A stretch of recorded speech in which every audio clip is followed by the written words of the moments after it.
ایران میں ایک بات بہت مشہور ہے کہ جاڑے کے موسم میں جب بھیڑیوں کو شکار نہیں ملتا اور برف کی وجہ سے خوراک کی قلت پیدا ہو جاتی ہے تو بھیڑیے ایک دائرے میں بیٹھ کر ایک دوسرے کو گھورنا شروع کر دیتے ہیں۔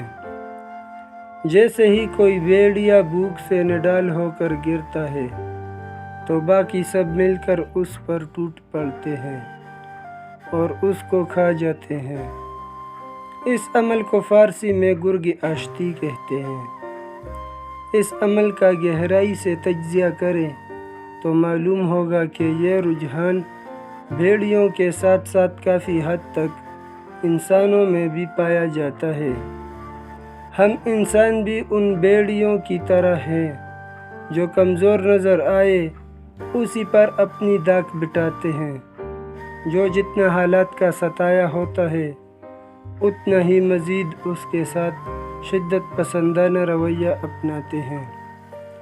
جو مالی طور پر کمزور ہوتا ہے اسی کے ساتھ فراڈ اور دھوکہ دہی کر کے اس کی رہی سہی زندگی کو بھی جہنم بنا دیتے ہیں۔